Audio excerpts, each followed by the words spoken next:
Ladies and gentlemen, are you looking for an enthralling yet amateur prediction on the 2020 F1 season? If so, look no further. Hello everyone, Karl here again. Welcome back to yet another video on the channel. Getting into a real rhythm of things now, once every 2 days uploading, which is, in my opinion, pretty bloody good. I never get a consistency on this channel, so yeah, I'm happy. I'm happy with how things are going, you know? So I've done a bit about F1 recently. I've ranked the car liveries, which that flopped. I'm not even gonna lie, it was an absolute shambles. And the Reddit, which did a lot better and was actually quite a success. We should just react to Reddit more often. I think that's what's gonna keep my channel afloat now. But we had F1 testing recently, and while there were some great memes that have come out of it, I think we need to have a serious talk. Yes, a serious talk. Because the 2020 season looks pretty fiery, I'll be honest with you. You've got Mercedes with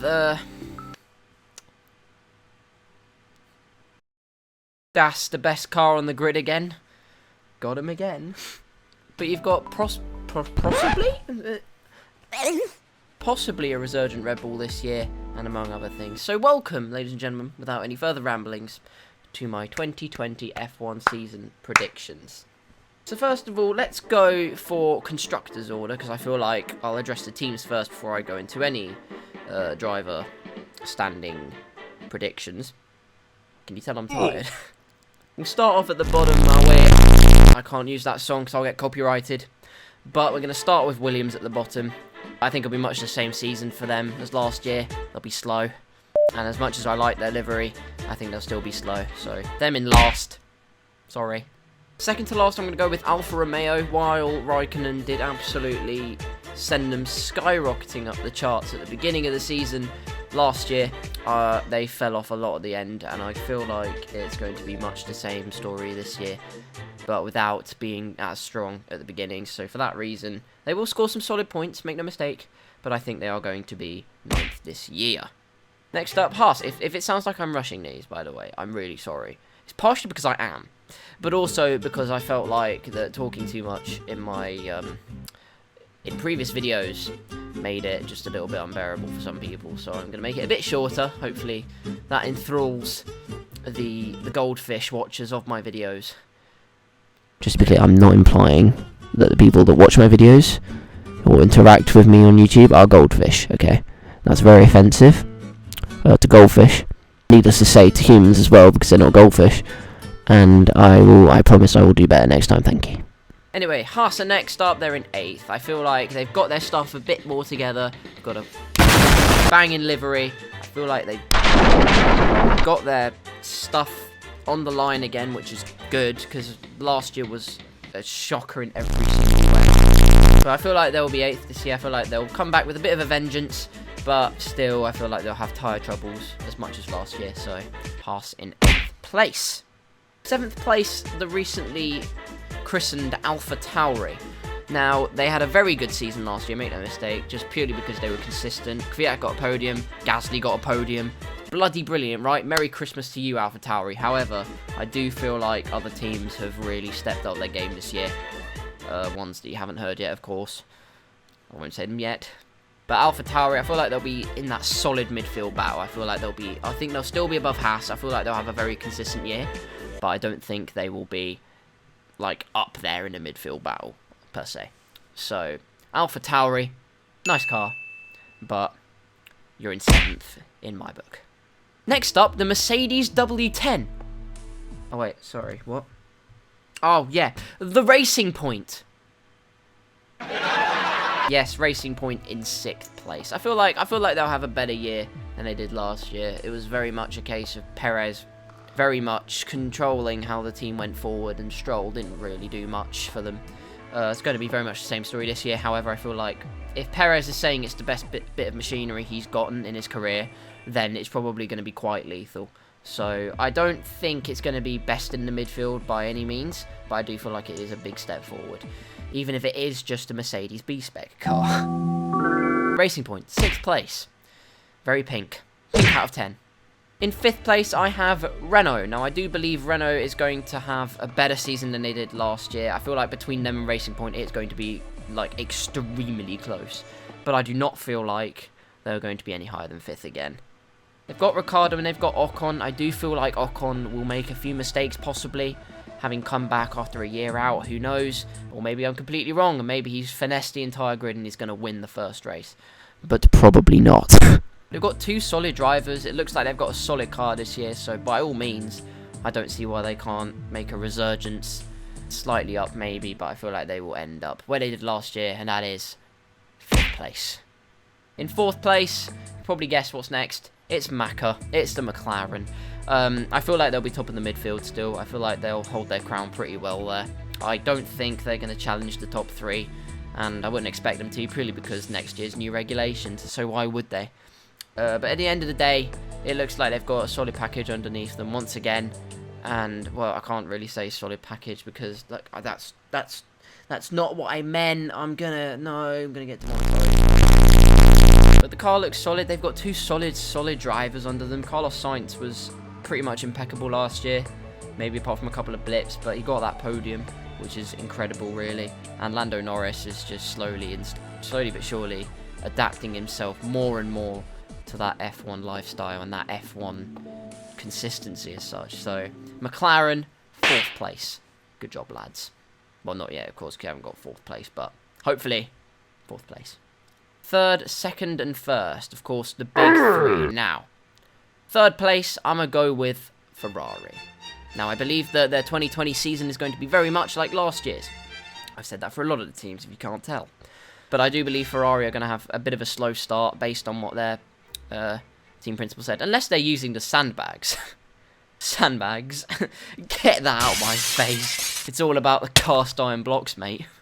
But I feel like it'd be very much the same story. They'll struggle at the beginning, and then come the end of the season, they'll be much more in the running, maybe winning a couple of races here and there.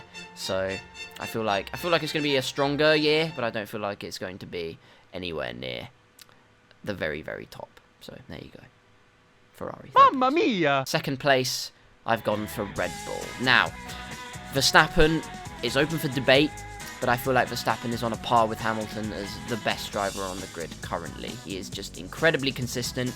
He's got his speed up. He was in impeccable form last year, so I can't see that changing this year unless he has a shocker for whatever reason. But he seems like he's in the hot seat at the moment, and he could genuinely be a challenge for the driver's title as well.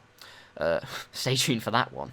But I don't feel like they'll be as fast as the 1st place position. And you guessed what that will be. It's the coronavirus. Mercedes F1 team. Yes, I believe they're going to win it again. They've come up with... They've done a Ferrari in the 2000s. Like I said, they just keep out-developing the rest of the grid. They are doing absolute bits. Can this moth just, like, get out of my face? Like... I haven't got much more to say than that. Mercedes just seem as strong as ever. They're going to keep getting stronger. And it's the end of that, really. Mercedes 1st place. On to the drivers now, and I'm going to only predict the top 6 for you. Here we go. 6th place, I'm going to say Albon. I think he's going to be not the worst out of the top 3. He's a bit harsh, but I feel like he won't be as high up as some of the others. 4th place... 4th place? That's not numbers, Carl. Oh my god. It's 1:53 in the morning, Carl. Go to bed. 5th place. Controversial. I'm going to say Charles Leclerc. 4th place, Sebastian Vettel. That might cause some bite, but I feel like Vettel just had a bad season last year. In a way, I'm hoping he'll bounce back and he'll be just incredibly good this year, because he showed glimpses of that. When he was first in Russia, he showed glimpses of absolutely controlling the race. Same in Singapore, he controlled that race and he won it. So once he got into his groove near to the end, he was on fire. So I feel like it'll be that way around. 3rd place, Valtteri Bottas, meaning we have Max Verstappen and Lewis Hamilton, in my predictions anyway, to contest 1st and 2nd place. Now, I thought about this really hard, and I can't see Lewis Hamilton not winning it. So, Verstappen 2nd, Hamilton to win his 7th Drivers' World Championship. Nothing can stop him. We might as well just end the season now, just give it to him. I mean, it's either that or the coronavirus. Look, I think it'll be really close between Hamilton and Verstappen this year. If Red Bull are genuinely as good as they say they are, which, knowing Helmut Marko's word, could be completely incorrect. But based on what they've said, if they really are that quick, then there's no reason why Max Verstappen can't challenge for the Drivers' World title. I do think it's going to be close, but I'm going to give it to Hamilton. There you go. Now comes the fun part, to trigger some of you die-hard F1 fans who think that normality can't be broken. Here I am to break normality by giving you some bold predictions. I put a warning here, could trigger. Enjoy, here we go. Done 5 of these. So the first one, like I said earlier, Vettel to beat Leclerc. Like I said, he could be a strong driver when he's in the right position at the right time, blah, blah, blah, blah, blah. I've said it all before. Basically, that's my prediction. Vettel to beat Leclerc this year. You heard it here first. Actually, no, while we're here, a lot of people have really downplayed Vettel now. Like, he's won 4 world championships, and he did challenge for more. Like, he's not a bad driver. I'm sorry. Everyone's saying Vettel's had his time. He hasn't. Vettel is still one of the best drivers on the grid, easily, in my opinion. And I know he spins a lot and whatever, blah, blah, blah, blah, blah. I've heard it all before. But he's still a good driver. He's proven that still. And I don't think it's over for him. I think he's got it in him to beat Leclerc and have a good season. Next up, Latifi won't score points. Not really a bold prediction. He's just a bit shit, really. But Russell, I think, will this year. I can't see Russell not scoring points. He got so close last year, and he has the pace, I think, this year, definitely. If Williams have really boosted up, which I think they have, then I don't see why he can't go for points this year. Third bold prediction, I think McLaren won't just get 1 podium. I think they'll get a couple of podiums this season. It may partially be down to luck, it may partially be down to the top 3 teams fumbling the bag constantly, but I do believe McLaren are going to do a job this year. I just have that spidey sense. You know when the hairs on your hands stand on end? No one does, actually. Carl, you're a fucking weirdo, mate. Go to sleep. It's that spidey sense. I feel like McLaren are just going to absolutely smash it out of the park. That's my prediction. Fourth bold prediction, I think despite Ocon being a year out of sport, I think between him and Ricciardo, it will be almost uncontested in terms of, or just like, they'll be on par. That's the word. They'll be on par. Ocon's shown that he had speed at Racing Point. The fact he got kicked out is a travesty for Stroll, who got in on merit. But I feel like it'll be very close between them, and I hope that they do get on, because you've got, Ocon's a very nice guy, so is Ricciardo. They both seem funny, so let's just hope they do well. My final bold prediction, possibly the boldest out of all of them. I believe the first winner of the season, using my non-existent fortune-telling abilities, will be Alexander Albon. You heard it here first. Alexander Albon's going to win the first race, ladies and gentlemen. I don't know why. It's just, like, I've got nothing. I needed a 5th prediction, alright? Hamilton will probably win it, or Verstappen, or Bottas, right? So I just thought, why not push the boat out and say Alexander Albon is going to win the first race of the season? I have a slight gut feeling he will as well. I don't know. Just me? It really is just me. Okay. Sorry. But there you go. That is my final bold prediction for the season, and thus rounds off a very quick rundown, I like to think, for once, of my 2020 F1 season predictions. Thank you all ever so much for watching my overview of what F1 2020 could possibly be like come the end of the season, if all the races aren't postponed in the near future. I hope you all enjoyed. If you did, smash that like button. Also, hit subscribe and hit the notification bell just beside that, so therefore you will not miss a single one of my uploads. The support on videos and on the channel recently has been immense, so thank you ever so much for every single one of you that have subscribed and liked all my content and shown appreciation. So keep subscribing, keep liking and all that shebang. It means the absolute world to me, honestly. I forgot to plug my Twitter and Instagram last time, so here they are. Twitter, Instagram, KarlsCars YT. Go and follow them now. I post there regularly, and you will not miss very much about my daily life either. If you really want to know that much about it. I don't know. My camera's about to run out. Oh, God. Until the next video, whatever that video may be, thank you all ever so much for watching, and I'll see you soon. Bye-bye.